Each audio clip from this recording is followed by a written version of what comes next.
अस्सलामु अलैकुम वरहमतुल्लाहि वबरकातुह।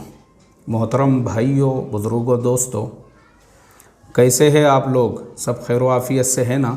उम्मीद करता हूँ आप बखैर व आफ़ियत होंगे। लॉकडाउन के बाद ये हमारा पहला वीडियो सबक है और दारुल उलूम वक्फ़ देवबंद का एक लेटर हेड सोशल मीडिया पे वायरल हुआ है।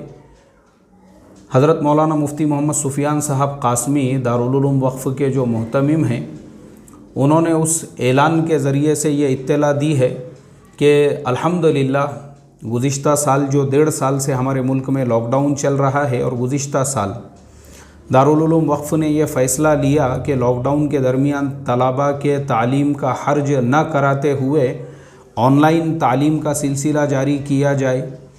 तो माशाअल्लाह शाबान में जो तालीमी सिलसिला था गुज़िश्ता साल का वो तकमील को पहुंचा और शव्वाल में ऑनलाइन सालाना इम्तिहानात का मरहला भी बखूबी अंजाम पजीर हुआ और तलबा की जो हाज़री थी वो 100% थी।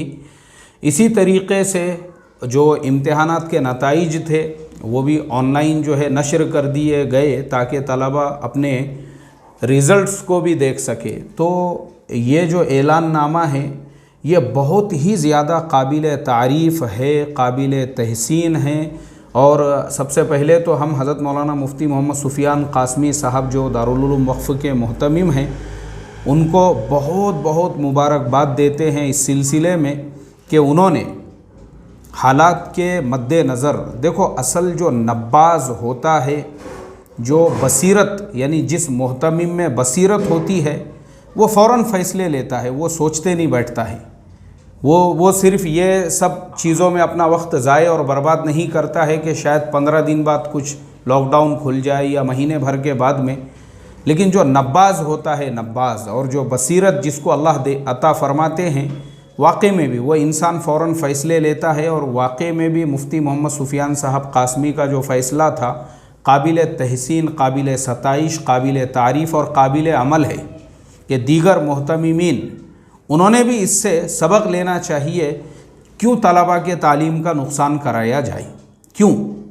ये देखो आज का जो ज़माना है, जिस ज़माने के अंदर जो लेटेस्ट टेक्नोलॉजीज़ है, हमने बिल्कुल उनका इस्तेमाल करना चाहिए। मुफ्ती साहब ने वही किया कि भाई जो लेटेस्ट टेक्नोलॉजीज़ हमारे पास में है, हम ऑनलाइन जब बच्चों को पढ़ा सकते और सब पढ़ा रहे हैं ना। मैं आपको बताऊं, पूरी दुनिया के अंदर, पूरी दुनिया में तकरीबन जो ऑफिसेस में काम करने वाले एम्प्लॉयज़ है 50% वो अपने घरों से काम कर रहे हैं। 50%। उनमें से 2 हम आपके सामने बैठे, एक मैं हूँ यहाँ पे, एक और साहब जो है वो बैठे हुए हैं, ऑनलाइन काम कर रहे हैं।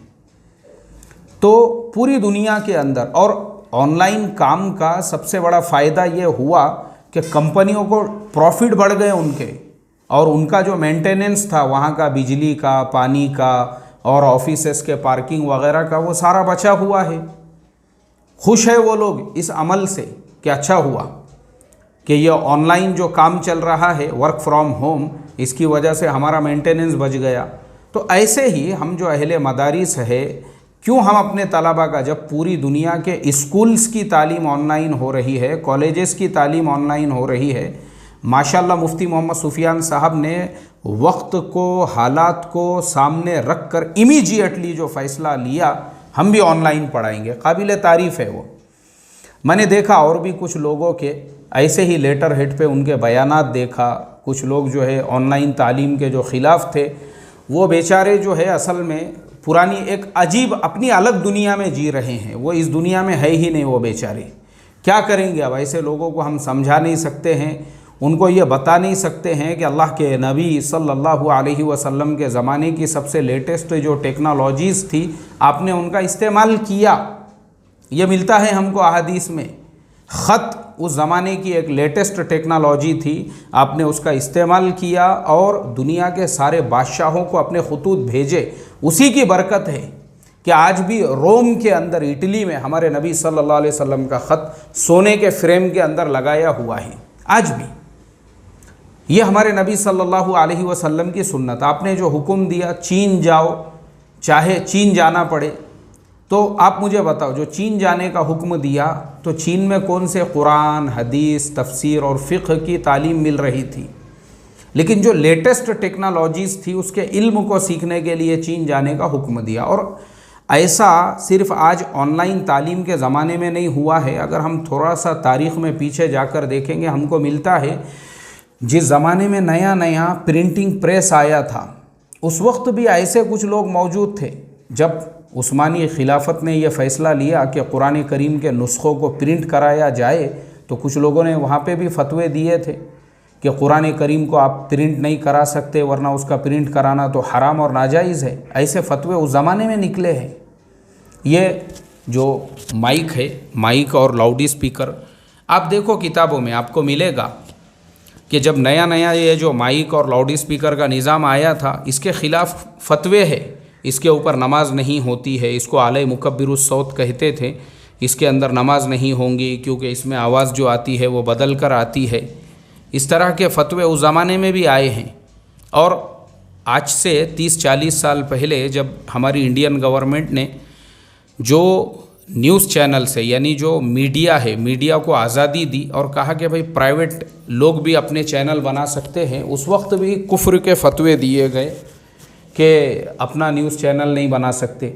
मुझे आप बताओ, अगर आज से 30-35 साल पहले मुसलमानों का अपना एक न्यूज़ चैनल होता था, जिस ज़माने में ये सब पैदा हुए, जितने भी आज इस्लाम दुश्मन जो न्यूज़ नेटवर्क और न्यूज़ चैनल्स है, ये जब पैदा भी नहीं हुए थे, उस वक्त अगर हम भी अपना एक आधा न्यूज़ चैनल शुरू करते, आज उसको जो है पानी दे दे कर आज पता, मुझे आप बताओ ना, आज 25-30 साल में हमारा एक मीडिया न्यूज़ नेटवर्क होता था। लेकिन अफसोस की बात, हम जिस भारत देश में रहते हैं, हम बोलते हैं कि हमारी आबादी 30 से 35 करोड़ है, हमारा अपना एक न्यूज़ चैनल नहीं है। एक न्यूज़ चैनल जो हमको या हमारे समाज को या हमारी कौम को रिप्रेजेंट करके दुनिया को ये बता सके, ये दूसरे जो न्यूज़ चैनल से उनकी टक्कर दे सके उनके मुकाबले का। मुझे बताओ ना, आप मुझे बताओ है क्यों आज जब सारे न्यूज़ चैनल एक साथ में हमारे ख़िलाफ़ और इस्लाम के ख़िलाफ़ और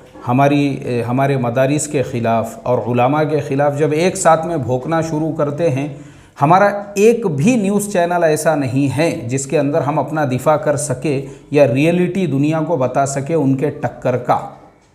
तो ऐसे ही आज ये जो ऑनलाइन तालीम के ख़िलाफ़ है, मैं इन लोगों को बता देता हूँ, आने वाले सालों में ये हर चीज़ ऑनलाइन होने वाली। आज तो तकरीबन चीज़ें हो ही चुकी है और लॉकडाउन का कोई भरोसा नहीं है। किसी ने सोचा भी नहीं था जब लॉकडाउन खुल रहा था उस वक्त के दोबारा से लॉकडाउन लगेगा, तो कोई गारंटी नहीं है। अब तीसरी वे, चौथी वे, पांचवी वे, ये अब हमारे ज़िंदगी का हिस्सा बन चुकी है ये सारी वेज।